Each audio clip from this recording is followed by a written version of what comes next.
Lots to discuss in this week's video blog. I want to start by saying that the American Dreams Tour 2, which happened 5 years ago this month, is being celebrated in real time. In real time on my Facebook. So go to that and have a look at what I was doing throughout that period of time. It was possibly the best tour that I've ever done. There's Richmond, Virginia, there's Combat Sports Centre, there's Washington DC, there's Chicago, there's MFS, there's a lot that I did in that tour. And it brings back some wonderful memories for me. So go and have a look at the videos that are there. Plenty for whatever anybody is interested in, whether they're interested in hearing what I did or whether they're interested in MMA and want to see the footage that I got of training there or whatever. Go and have a look at that. The next thing I want to talk about is the future of my MMA predictions. As you know, right from the very start of having the ability to broadcast, I did MMA predictions. Now, we have just finished the season of MMA predictions for this year, because it runs September to September. And I have decided to make some serious changes. For the rest of this year, I will still be announcing a fighter off the card for every event that happens between now and December the 15th, when my Fighter of the Year award is given.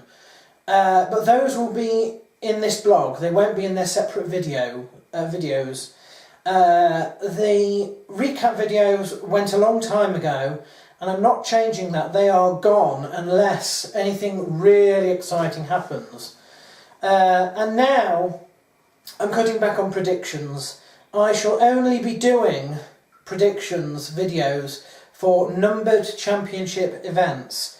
I am not doing them for Fox. I am not doing them for UFNs.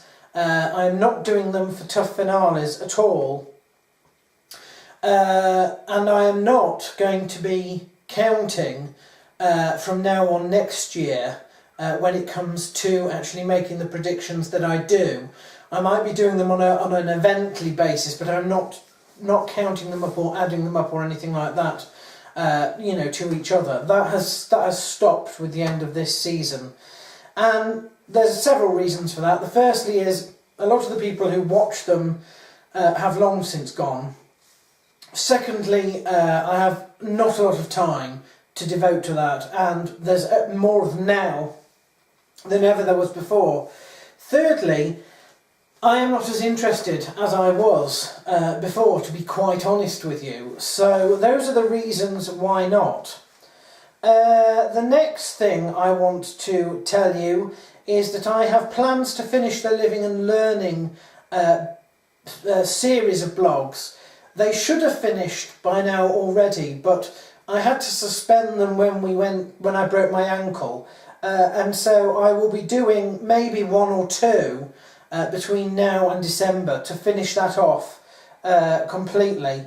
In the same way, there's been a delay to the 5-year plans. I'm pushing it by two months. So instead of ending in May, it now ends in August. And any plans for getting personal transport have been shunted back until the start of next year. I've got a new iPod because the one that I was given by Rosie when she got married has finally broken down. I used it a lot and it ended up going through the washing machine, and it was never the same after that.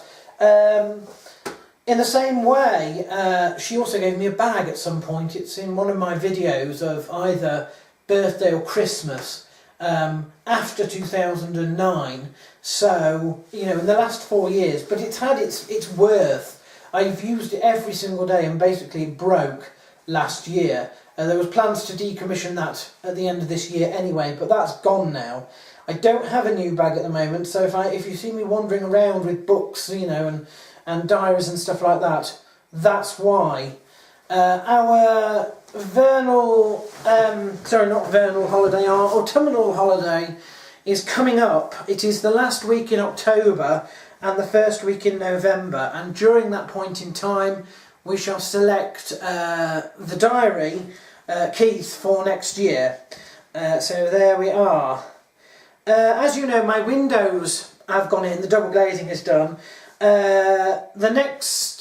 During this autumn period, when we slip into dormancy, I'm going to once again tackle the front and back gardens.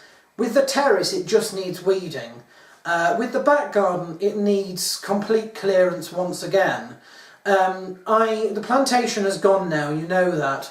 Next year, I'm looking possibly to put in another shed, sort of on the bit below the aviary, and sort of make a tea terrace out there. That's my plan for that. In terms of next year's projects to do with Markenfield, the house, we're looking at sorting out the kitchen or the loo. We don't know which one yet, but you know that's going to be happening. Look out for my predictions video, which happens to be up for the next numbered championship event, which is next week. I also want to divulge information about the seasons of my life, and I don't know whether I'm going to do that as a sort of series in terms of blogs, or whether I'm going to just do it on Facebook. But that is something that is coming up that I thought I'd let you know about. What else have we got? As you know, in the Pulver House of Birds, it is now autumn, and we have ended the breeding season. The last of the chicks have fledged and are developing now. We've re-instigated lockdown and liberation, morning and night. Now, I still have 2 clutches worth of chicks in that aviary, and it will depend on whether the shop can take them as to whether I can give them to the shop, because I was late with the batch before. I'm going to wait until the last ones that I've got have matured, and then if I cannot give them to the shop, I shall be advertising them in the cage and aviary. That will probably be at the start of November, but we'll have to see how that goes. I've changed my plans so as to free up Mondays, and I'm swapping Springboard to Monday. I'm devoting Monday to it rather than after work on an evening, although I shall be having a lot more of those because obviously we are approaching the equinox, and at that point any mid-week visits to the allotment cease. And so I've decided that the winter weekend projects at the allotment this year are definitely going to be the patio and the greenhouse, because we cannot go through another year of trying to grow greenhouse stuff outside. It just doesn't work. Now, there is some concern over the composting, and we have been offered some compost bins that will be taken down and given to us in pieces. When we can re-establish those as compost bins is anybody's guess, because we also have to sort out the paths. They need to be relayed as well. It does mean that my spring bank is going, along with those 2 bins, or what's left of them. They have been deemed unsafe, and you know, I recognise that they are made of corrugated iron, which has gone rusty and sort of falling apart. But I also think it's been like that for 2 years. It doesn't need to be sorted out in the next, month.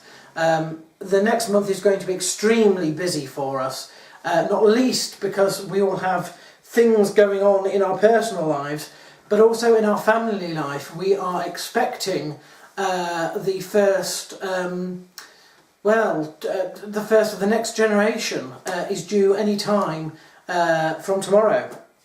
My sister has finished, technically speaking, her pregnancy now, and we are waiting for the birth. That will of course make me Uncle David. Now, there hasn't been an Uncle David since the death of my step-uncle, who was the last person to carry my name. As you may know, I'm only 2 generations removed from Scotland, and the idea was that our family gave the firstborn male the name David. It was a tradition. So David Senior, I suppose you could say, he married, he had children, and he called his eldest son David Jr. basically.